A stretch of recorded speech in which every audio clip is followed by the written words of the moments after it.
Thank you for joining us here at the Financial Almanac. I'm your host, Basil. Today we're going to be exploring what the Federal Reserve, Jerome Powell's effect was when he increased interest rates by 0.25 to a total of 5.25 lending standards to all the major banks out there. Now, what does this mean for the banking crisis that's already sort of has started? We have smaller regional banks, we have mid-tier banks, we have the big, global necessary banks that are all borrowing on these funds, and they have invested into long-term bonds and treasury bills and whatnot, expecting the rates not to be pushed up this fast. Now it's at 5.25%, meaning there's a lot of stressors because their investments might not outperform their borrowing rates. So far, we've seen the beginning domino effects with Signature Bank, Credit Suisse. We had the other day First Republic Bank. There was also SVP, and I'm sure I'm missing another one. Right now, there's a few more banks we want to get into this video and talk about, so let's begin. So one thing I want to start with is Jerome Powell. He increased the interest rates yesterday to a 5.25 federal funds rate. He's very focused on the credit market. And what does this mean? Jerome Powell also has access to the Senior Loan Survey. The Senior Loan Survey is going to be released on Monday to the public, but he already had access to have a look at it. And I'm pretty sure Jerome Powell sees that it's not looking too good. It looks pretty ugly. Very similar to what the European Central Bank's survey was yesterday. Not looking good. So this gives us a general picture of what he would see when it comes in terms of the regional banks. And that's something that Jerome Powell would feel very concerned about. And I suspect that in the next FOMC meeting in June 14th, make sure to like, comment, and subscribe. That way you get notifications when we cover that as well. That's in about 6 weeks. He's very concerned about this credit exposure that regional banks would have because he's seen some data that hasn't yet hit the market. We had the ECB, we had the senior loans coming out on Monday. I don't suspect that he will increase rates by another 25 basis points by 0.25 come June.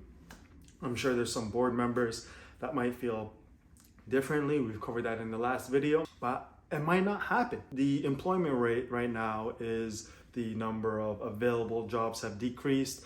The number of unemployment hasn't gone up. Usually when you see job positions decrease in their availability, unemployment would go up. Now we don't see that because people are losing one full-time job and picking up 2 or 3 part-time jobs, which isn't great for the economy, especially for us working class. That might not stay like that for a long time. I'm worried that if there isn't a lot of positions in the market for employment, and right now we're not seeing unemployment rates go up, I think that's just a matter of time for the reports to come out to show unemployment rates will go up, right? I just think it's a lagging indicator because they're saying, all these positions are being removed from the job market, but unemployments are not being affected.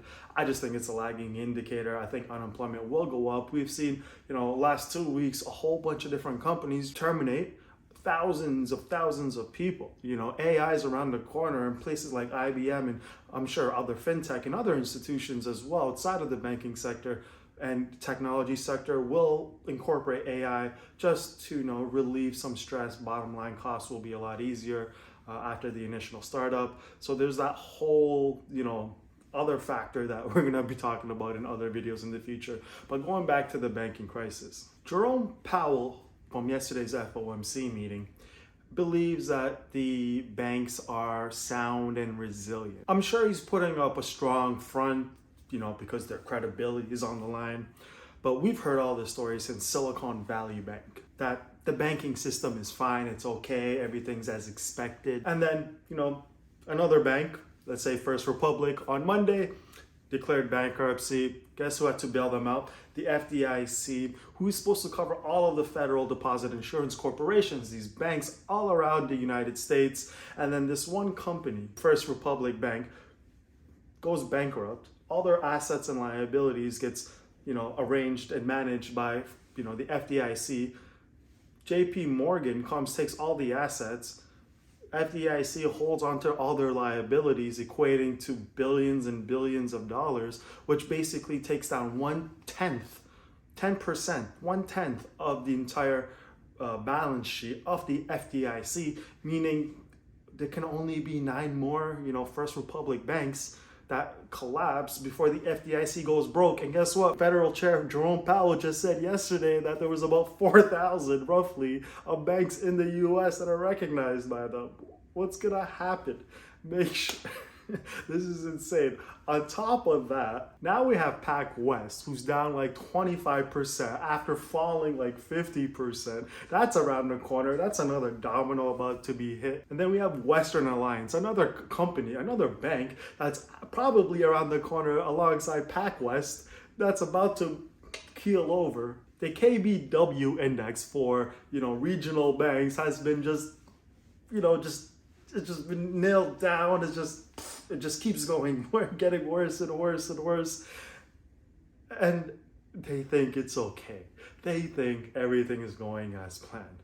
Why? Because they plan on either bailing them out or bailing ins. Now, bail-ins, I don't even want to think about as a possible option, because that means they're not going to be bailed out by the government. They're going to be bailed in by you and me, by depositors. And this is, happening around the world. We've seen that, in 2013, the Canadian government in their financial reporting has said it has been legalized, right? And people have consented when they use their banks that in 2013, it's okay to withdraw depositors to save the bank.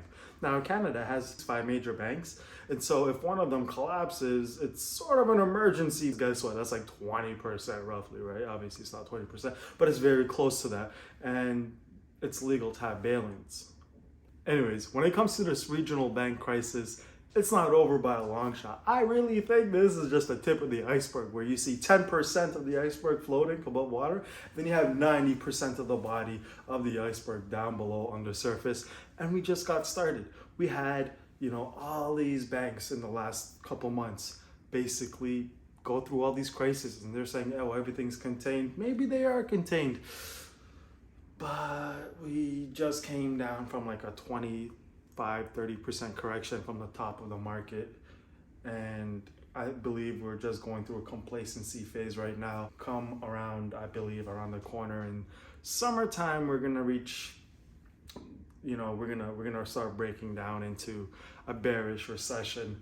And I am very worried that this bubble is the biggest that it's ever been, because all asset classes have been affected, from residential to commercial to commodities to equities. Actually, commodities might be a safe place to hedge your bet against everything, because people still need, food, gas, heating in their houses, electricity, gold and silver for, exchange of value. Have a little bit of, Bitcoin if you're cross-border, if you're going from one place to another. That way they don't seize your assets across borders. I think commodities might be the safe play in this, but more on that in future episodes. Another concern I want to bring about regarding regionalized banking that isn't really helping the situation. Well, it's helping people that have done and taken advantage of this is, banks lately have been given, 1% if at best for holding your money in a savings account. Meanwhile, you have T-bills, treasury bills, you have money market accounts, and recently even Apple's savings account, they just had like $1 billion deposited for their new savings account. Apple, the company, having a savings account where you can get like 4.15. Now, I'm not endorsing them. This is not sponsored, but that beats your day-to-day bank of like at best 1% high yielding. High yielding to what? Oh wait, high yielding to what? We have, savvier investors take their deposits from these very low yielding, savings accounts and putting them in money markets, treasury bills, anything they can get a decent return. They can go as low as 4% of, on average, people are getting also 5%. Very realistic rate of returns. Banks have, contracted a lot of lending, and savings accounts have been adjusted to even lower rates of return. People are starving for yield. You had DeFi and the whole crypto thing sort of not pan out as well for this cycle. Maybe the future cycles, a lot of the bugs will be kinked out, but in this cycle, people are starving for yields. And we see that happen from migrating from depository, FDIC insured things to, centrally planned T-bills and money market accounts equivalents that are yielding a little bit better. And I don't think Jerome Powell understands the ease of this convertibility, taking money from your day-to-day savings account and converting it into a T-bill or a money market account that gives you a much higher yield. Now that they see it, it's a little concerning. So they got to make sure interest rates are appropriate when it comes to lending structures. You have short-term yields that are a lot greater than long-term yields for a lot of, in the forecast for these treasury bills. Anyways, regarding the banking crisis, I am very worried that a lot of this is going to be for nothing, because at the end of the day, this is the problem with the overall economy. The national debt. Now, the national debt ceiling is coming approach. Janet Yellen is saying that, if things don't pan out during the debates and the House can't pass a bill to increase, the debt ceiling by June 1st, the US may not be able to service their debts. The irony is this. The irony is they're just paying the interest on the debt. The debt is almost at $32 trillion. That is the debt. The interest on the debt is what they're calling the debt, that they can't service their debt. How are you going to pay down that $32 trillion?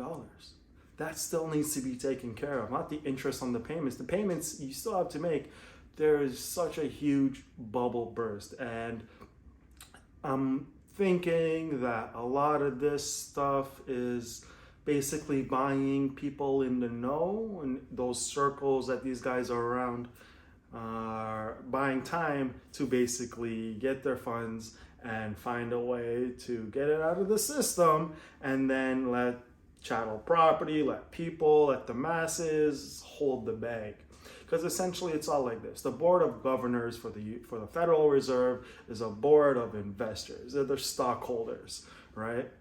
They're the ones with all the assets and the money printing. And so when they print money, the Cantillon effect comes about, where the closest in the inner circle to the printing press for the fiat currency, they get the first dibs, and then they go spend it, and it finally trickles down into society years later. That is, the asset holders, the managers for that asset, that trust, right? The trustees are like Federal Jerome Powell and all these people that we see the faces of. They are the ones who are able to manage this trust account. But the beneficiaries are the ones that are us, right? We're the people that are sort of backing / an asset or liability for this same board of governance, right? Everything's tied to insurance numbers, right? Whether it's Social Security or social insurance numbers or whatever, right? It's just trading trust accounts. People that are going to be left with the bag for this national debts are going to be the beneficiaries, which is most of society, the people. And when that gets inherited, it's going to be drastic because it's in debt, right? These guys have given us fiat. They've taken gold. They've taken land. They've taken commodities. They've been building a lot of stuff with it, and we've been buying. We've been allowing the paper receipts for hard goods for so long that we actually buy our own BS, for lack of a better word. And what's so special about the United States economy compared to the rest of the planet is this. The US has the ability to export inflation, right? When another country buys a treasury or uses the US dollar, we're basically exporting the US debt to other places. Right? They're now holding our inflation. The international economy is basically backed by the US dollar as the trading currency, right? Things have to get converted to US so other nations can use it. Because of this ability to export inflation that is strictly just the US, this has given, US citizens a great sense of pride and everything that comes with that ability over time. That national debt is eventually gonna pop. Maybe in our lifetimes, maybe in our children's lifetimes. Either way, it's going to be very scary because there isn't anything else. Everything is indebted. So rather than Jerome Powell just sitting on the sideline expecting, the U.S. government to basically even out their, books so they could increase the national debts, what Jerome Powell needs to do is tell them to tighten and to reduce spending. He was okay during COVID when the market crashed to promote, Congress to increase spending, and because of that we have inflation. Why doesn't he have that initiative again, but in the other direction, right? He needs to let Congress know to reduce spending, to pass the bill where the Republicans said, hey, you can increase the ceiling by this much, but the Republicans have a good thing because they are going to be reducing spending alongside increasing the bill, which is the middle way. And at the end of the day, we kick the can down the road because we're so good at that. Bottom line is this. Inflation is here because of reckless government spending. Depositors haven't been getting good yields over time. So the fact now that you have easy access to 5 and 4% treasury bills savings, that conversion is going to basically be affecting a lot of regional banks. We've seen in regional banks, especially like the ETF, or KRE is the ticker. It's a conglomerate of regional banks. They went from 65 to 36, roughly. That's about a 45% drop. 45% drop for ETF, for regional banks conglomerate. We're not even talking specific ones like SVP that collapsed, First Republic that collapsed. Credit Suisse is around the corner, but that's, in Europe, so I don't even want to think what happens over there. There's one economy really keeping the euro afloat, and that's really Germany, but I don't even want to think about what happens on that side. And then we have Pac West, that's about to keel over. We have Western Alliance as another bank that might keel over. You have all these little regional banks who, when we find out that their deposits have been drawn down and the market value is depreciated because they don't have as many assets, what do you think might happen? The FDIC might come in again and reorganize and take the liabilities, and another bank can come and just buy up all the assets? How long can that last? And then what? Do you hold cash under your mattress? Well, that's being inflated away. Gold and silver might be a good cause right now to think about trickling it. Make sure you have a strategy. I can get into the exit plan, but again, none of this is going to be financial advice. I'm not your financial advisor. For people to get better yields outside of the regional banks, and they have more assurance if they go to a bigger bank or get a better yield at treasuries, which are backed by the government, and T-bills, right? Or money market accounts as well. Greater yields, better than regular savings account. So we see this as well happen with Pac West, who has been dropping significantly. We see this with Western Alliance, other banks around the corner, where these corporations may not be available for the public much longer because Jerome Powell finds that if you increase rates and a few banks collapse, as long as the depositors are insured, maybe some things do need to fall. There's a lot of zombie companies out there. I believe 1 in every 5 companies in the public sector is a zombie company. Now, how do you get rid of a lot of these zombie companies? You don't support them. You just let them keel over. Don't revive them. If they don't generate income, if they don't have value, then don't support them. Don't inflate them. It just doesn't make sense. Why would zombie companies, still be actively traded when they have no yield, when they have no earnings? They're zombie companies.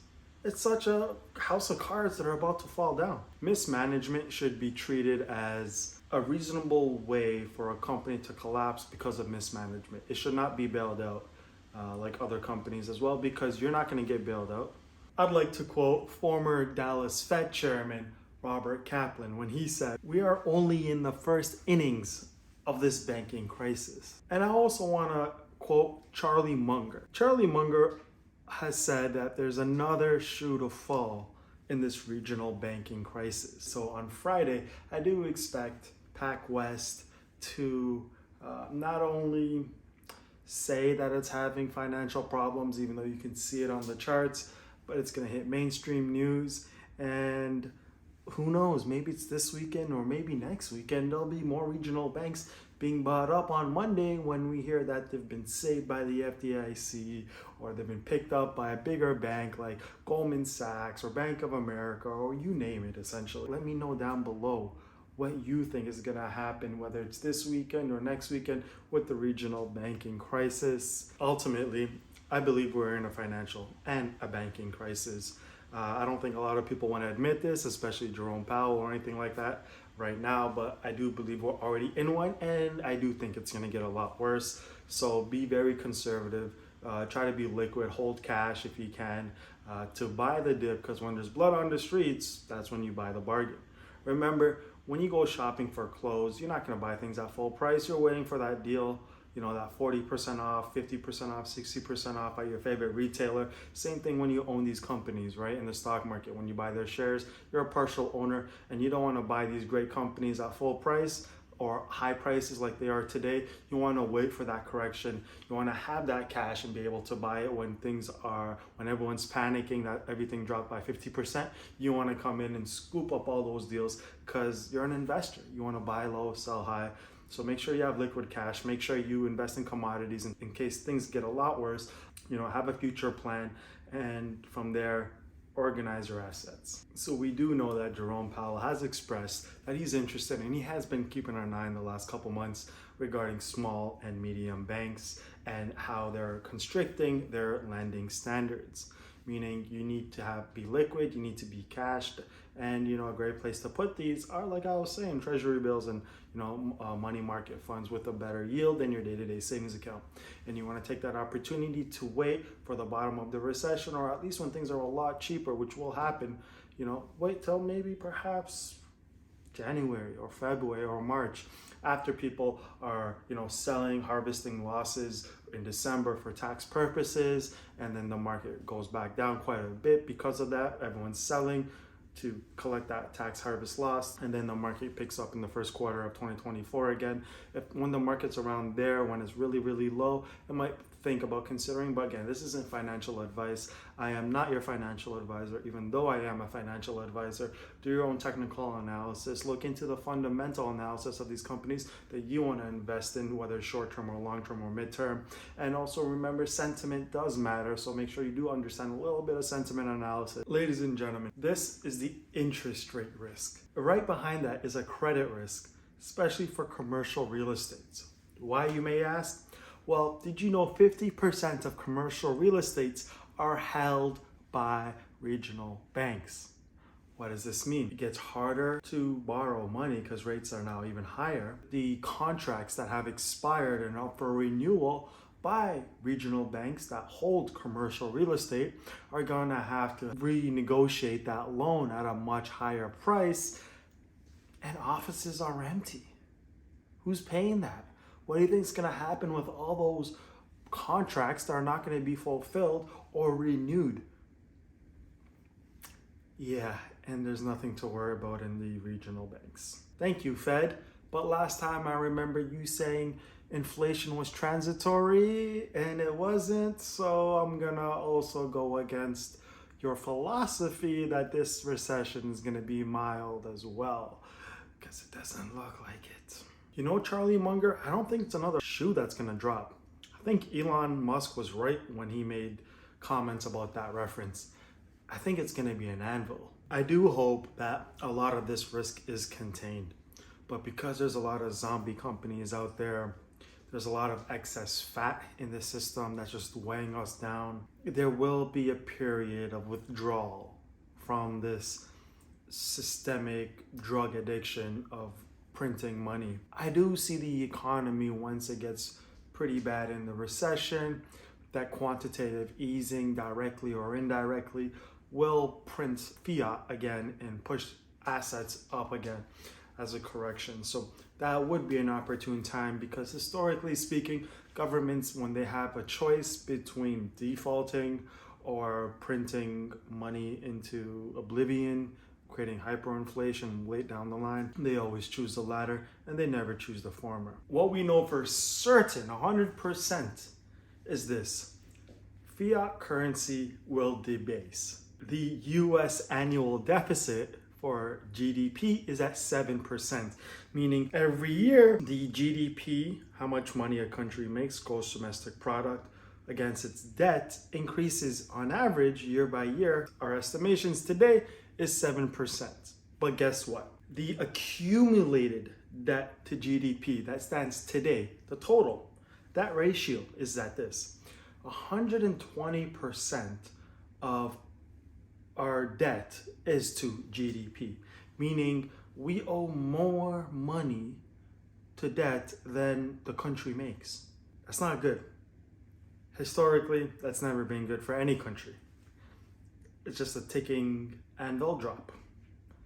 Yeah, that means next year, instead of 120 like today, it'll be 127%. debt to GDP. And from there, every year will be an additional 7%. That's assuming the rate of change does not change. It'll stay at 7%.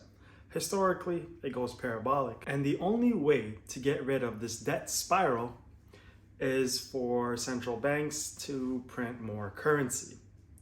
And as you print more currency, the currency debases. And it's a vicious cycle. The US national debt is approaching $32 trillion, but that's funded debt. That doesn't include Social Security, Medicaid, or anything like that. What the US would owe that is still unfunded, but it owes on paper, but is not created yet, is mind-boggling. The total of funded and unfunded is approaching $200 trillion. Yeah, that's a lot. Approaching 32 trillion is funded debt, and the total is 200 trillion. That means almost $170 trillion that has already been allocated for pensions and securities and whatnot is unfunded. That's still coming down the line that we've already spent, but the date hasn't come up yet. I wonder if Medicaid, Medicare, Social Security for the public will stay that way because we haven't even printed that yet, but there's an obligation to take care of that debt. The credit worthiness of the banking system, the Federal Reserve, and its entities and its subsidiaries and its agents and its principals are on the line. We basically need insurance outside of the system to make sure that our families are impacted as minimal as we can mitigate. If you guys want to learn more about how and what systems are outside of this system that would basically act very much so as insurance against this fractional reserve banking and this credit worthiness of the whole system and the fiat of printing and the hyperinflation possibilities, let me know down below if you want to see that episode, because it's a pretty wild one. But you can rest assured this as well. US is going to be the last place to fail. A lot of other countries are going to fail and their currencies are going to collapse. The US can export our inflation elsewhere, and that would collapse smaller countries, smaller economies. So rest assured, out of all the currencies and the economies on this planet, the US will most likely be the last one, okay? After the G20 countries, it'll be the last one. After the G7 countries, it'll be the last one. It'll be just the G1 country. And then when every other economy that has backed itself into a corner because of, using the US dollar in their treasuries and everything like that, then they are going to say, oh, history has showed us when economies reset and there's turmoil in society, our credibility is on the line, let's go to nature. What kind of commodities have come through and through for 5,000 years? What are we trying to engineer in the digital era that has a limited supply, that audits itself in its authenticity, that is highly transferable, that is fungible, right? I want to let you guys know that even though there's a lot of moving pieces, the US economy compared to other economies isn't as bad as what exists out there. So rest assured, even though things might get pretty hairy pretty quickly, very fast, there are some advantages of being in the red, white, and blue federal corporation that is known as the United States. Ladies and gentlemen, this is going to be a rough roller coaster ride. I want to make sure you guys get the best details. Let me know if there's anything new that's coming on the horizon you would love for me to cover. Thank you for your time, and I'll see you in the next video.